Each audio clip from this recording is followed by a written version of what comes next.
No, it hasn't gotten any easier at all. I get stage fright before every show, and I force myself to do a good show. I just say, come on now, let's get good, let's do a good show. And I yell at myself in my head. I go, let's do it. Let's do a good show. After about one tune, it goes away from me. I don't know. Brian was happiest writing songs at his piano or creating new sounds in the studio. Unfortunately, in the days before MTV, successful bands had to go out on the road if they wanted to maintain their popularity. The Beach Boys live, now including Al Jardine, who'd returned to replace David Marks, were no match for the session musicians that were increasingly creating the instrumental sounds on the records. The band members would only be drafted in to provide the vocals. Another stress was the constant presence of Murray Wilson as manager. As the Beach Boys became more successful, his simplistic, old-fashioned behaviour was becoming an embarrassment. In April 1964, the band fired him, and almost in vindication for their action, they finally scored their first #1 hit shortly afterwards. The single is almost a summary of the band's early sound. I Get Around is a wild, bragging declaration of what it's like to be young and full of hormones. The flip side, Don't Worry Baby, is a tender love ballad, although it still manages to squeeze in references to car racing. But the pressure on Brian was beginning to tell. His complex relationship with his father had always been a problem, and his guilt at dismissing him, just as the Beach Boys became successful, was exacerbated when his parents separated shortly afterwards.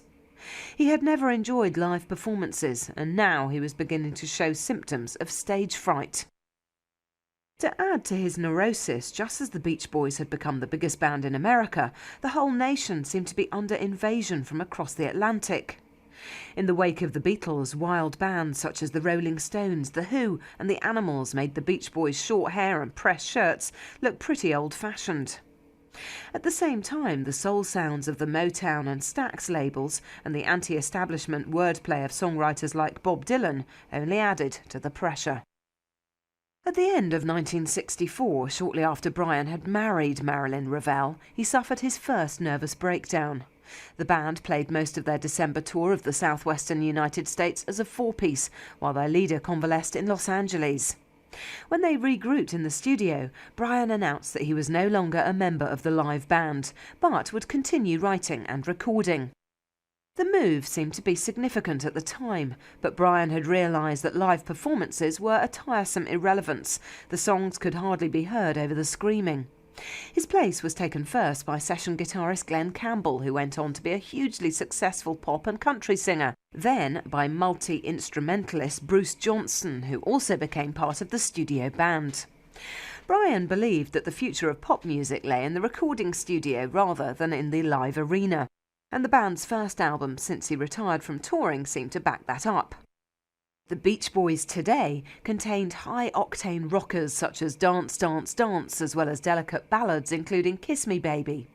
Brian still didn't have the confidence as a songwriter to pack an album entirely with his own compositions, but the band's version of Bobby Freeman's Do You Wanna Dance eclipses the original and is now seen as the definitive rendering.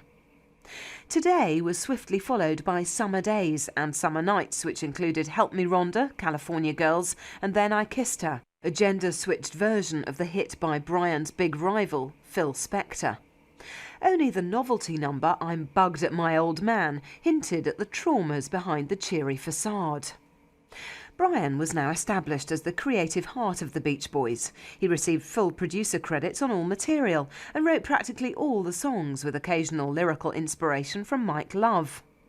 He'd only just turned 23 when the band's 10th album, Summer Days, was released. But like many people who achieved success and recognition at a young age, he wanted more and constantly drove himself to do better.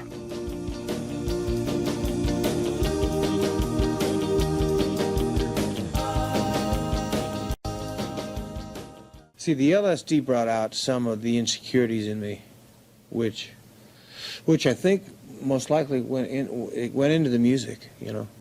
With the burden of touring lifted, Brian was able to spend more time in the place he felt most at home, the recording studio. This brought him into contact with talented and experienced session musicians, many of whom had in-depth knowledge of jazz and classical music. Brian began experimenting with key and tempo changes beyond the normal range of the 3-minute pop song. Being off the road also allowed him time to listen to the music of his contemporaries on the pop scene, especially the Beatles.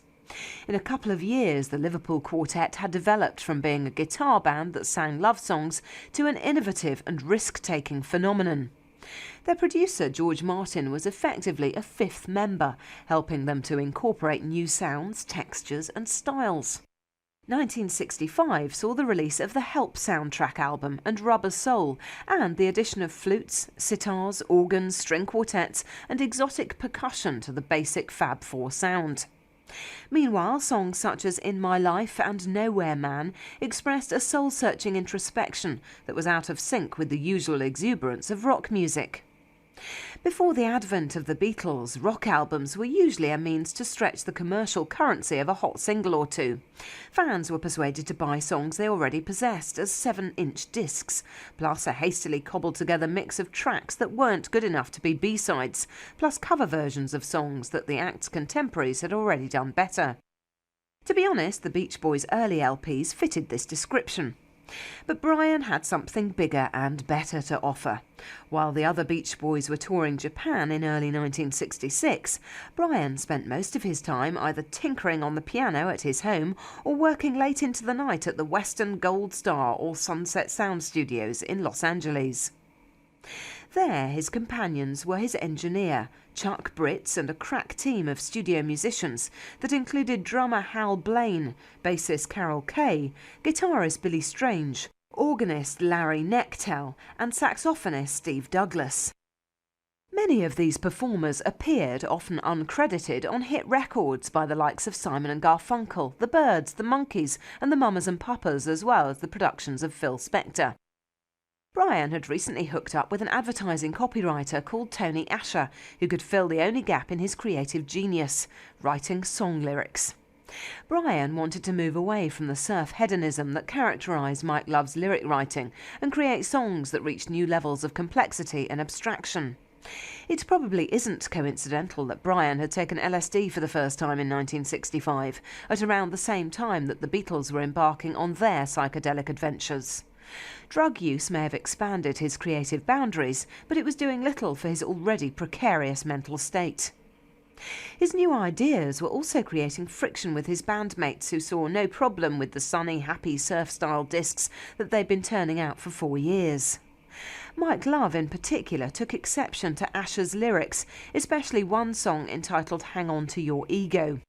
It was intended as a warning to devotees of fashionable spiritual groups who let their identities take second place to their cults.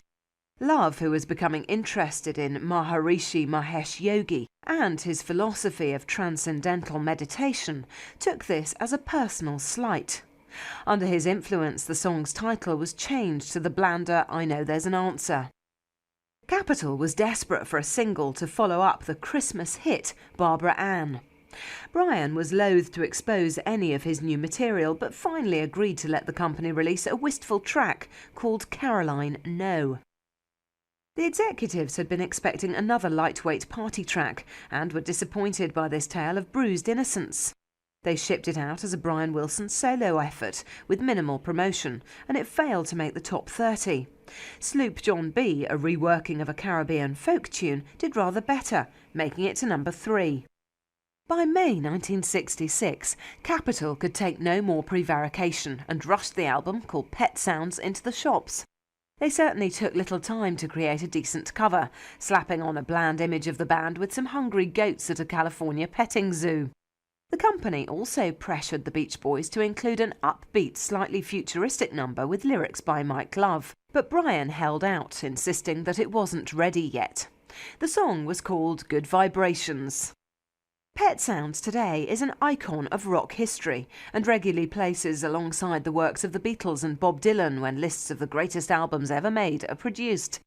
Its pace is varied from the up-tempo opener Wouldn't It Be Nice to the more mellow Don't Talk, Put Your Head on My Shoulder and Caroline No.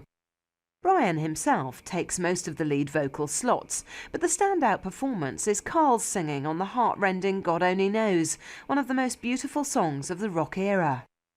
Carl was also the only member of the Beach Boys, other than Brian, to play an instrument on Pet Sounds, contributing 12-string guitar on That's Not Me. But this awesome concentration of genius wasn't something that reached out to grab the mainstream record-buying market. Mike Love's commercial instincts were proved right when Pet Sounds barely scraped into the American top 10.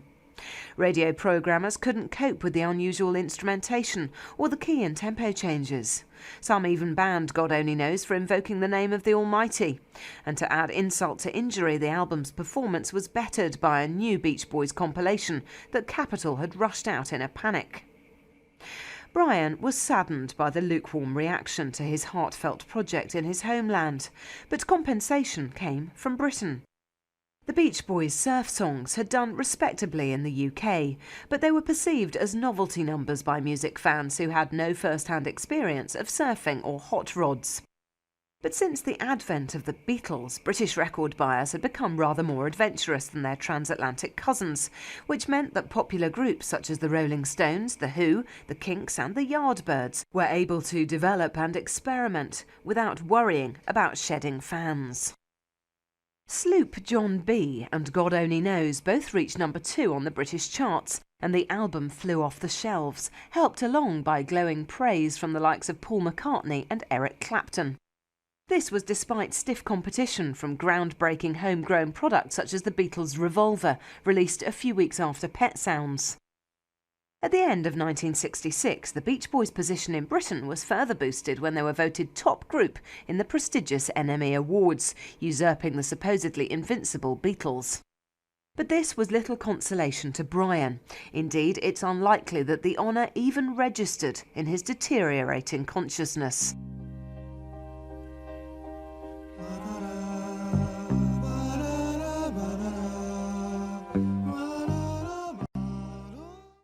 But Pet Sounds was really, truly was the greatest album of our career. It really was the high point, you know?